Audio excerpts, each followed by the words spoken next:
Hey, welcome to the channel. It's Jack with Stronghold Strength and Conditioning. And today, I've got 4 of my favorite shoulder exercises to improve your stability and mobility overall.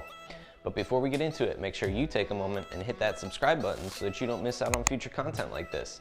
Every Thursday, I'm putting out videos showing you how to resolve aches and pains, prevent injuries, and overall optimize your performance inside the gym and outside of it in your daily life and routine. And it doesn't get much better than that. So go ahead and take advantage of it. Ready? Let's go ahead and dive into this one.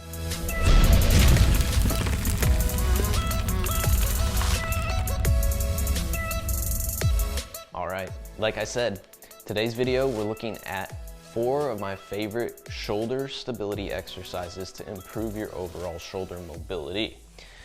But before we get into those exercises, I should mention one very important thing. If you're looking to improve your shoulder health and your thoracic mobility is off, then you're always going to have some struggles. So the very first place you should begin, if you do not have good thoracic mobility, that would be maybe a rounded upper back or limited rotational ability, then that's where you want to be beginning to work on your shoulder health. At the thoracic spine, improving extension and then improving rotation. Once those are down, then these shoulder stability exercises will be more effective overall. So it's very important to understand that. Thoracic extension and thoracic rotation come first in priority level before you just start working stability exercises. All right, now that you have that, let's go ahead and start looking at them. All right, our first exercise here is a banded position. We're going to go on our back, rolling the shoulder blades down and back, getting the butt tight, bending the band over the waistline with the palms toward the ceiling, and then reaching the thumbs to the floor overhead. Call this one a supinated hip to overhead here. Now we want to maintain the distance of the band the whole time, so we're pulling that band into a stretch wide and trying to keep that distance while maintaining the scapular positioning. So we don't want the scapula to move anywhere once we've got them rolled down and back. We're literally rotating the shoulder, the ball and socket. That is what we want to be moving here. So we're relying around that ball and socket joint to create this movement as we keep tension on the band in this position. Tension through the glutes, tension through the abs, and making sure that we're very aware of what's going on at our core, as the only thing that's moving is the arms. Now to advance this one a little bit further, you can also do this from a standing position. Same setup, tight butt, tight stomach, flexing the abs, shoulder blades down and back, and then testing your range of motion from hip to overhead, keeping the band at full stretch. It gets harder as you go to a standing position. If you need a landmark, you could use your squat rack bar, pull-up bar as something to touch overhead. A door frame would also work so that you can feel the distance of the band remaining the same as you're working there overhead. Exercise number 2 is a banded face pull. So we're using resistance bands here, one loop through the other. I'm gripping so my thumbs point back toward my shoulders. A nice split stance, so my butt is flexed, my stomach is tight, and I'm trying to squeeze my scapula up against my thoracic spine each time I pull back, getting the wrist over the elbow as much as possible. So really trying to get a vertical forearm if I'm able to in that position, while getting those scapula to contract down and back on the spinal column. Nice tight squeeze with each rep. About 6 reps each side is a good place to start. Exercise number 3, a banded shoulder press. So the same setup as previously here with a similar stance. So tight butt, tight stomach, and now we're squeezing the elbows to the ribs and then trying to fully extend the arm while we're pulling that band back. Once again, trying to maintain that vertical forearm as we work the whole time as much as possible. It's going to challenge the rotator's cuff a bit here.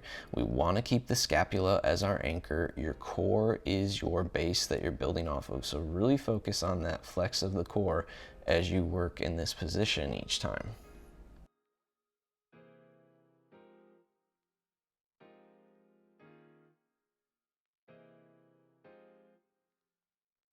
And lastly, exercise number 4 is basically a group or category of exercises, and it's anything bottoms up with the kettlebell. But here's where I'd begin to work, is if you're not used to doing bottoms up kettlebell work, just start by lying down and doing what's called a screwdriver. If you want to increase the difficulty, let your gym dog come stare you down and breathe his hot breath in your face while you're trying to do it. But keeping that arm rotating again from the shoulder, making sure that it is the shoulder that's doing the rotation from the glenohumeral joint, that ball and socket, not the scapula changing position. So you should always feel like your scapula are anchored well to the surface below you. Now you can also add in different types of presses. So here I'm showing a chest press with the bottoms up position as well. And as you get more advanced, you can take these bottoms up exercises and do them from a standing position. So you can go bottoms up press overhead as well. But it's most beneficial to start in the supinated position here first of all, and learn that very well and really master the positioning of the scapula and the stability of the scapula while you have the support of the floor. So bottoms up kettlebell exercises, pretty much any you could come up with, are going to be a fantastic way to challenge your shoulder stability and just the stability of the system of your arm.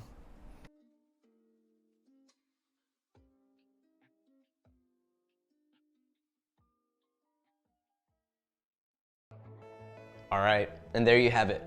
4 of my favorite shoulder stability exercises that will ultimately help you max out your shoulder range of motion and overall strength on that upper body. If you like this video, make sure you let me know by giving that big thumbs up down below, and take a moment to share this one with a friend who struggles with shoulder pain and issues, or just wants to improve their overall strength or their upper body as well. And if you are a dad who wants to improve his overall mobility, if you struggle with shoulder pain, limited thoracic extension or rotation, if you struggle with low back, knee, or any of those issues, then take a moment to drop down in the description here and fill out the coaching application so that we can get a conversation going to get you headed in the right direction with improving your overall mobility, curtailing any training aches and injuries, and overall improving the way that you perform in the gym and outside of it. Again, that is down in the description. Go ahead and fill out that application and we will get that conversation going so you can start moving in the right direction. Last but not least, if you have not already, take a moment and hit that subscribe button so that you don't miss out on future content like this. Every Thursday, I'm putting out videos showing you how to resolve aches and pains, prevent injuries, and overall optimize your performance inside the gym and outside of it in your daily life and routine. Welcome to the Stronghold Army. Catch you guys next week.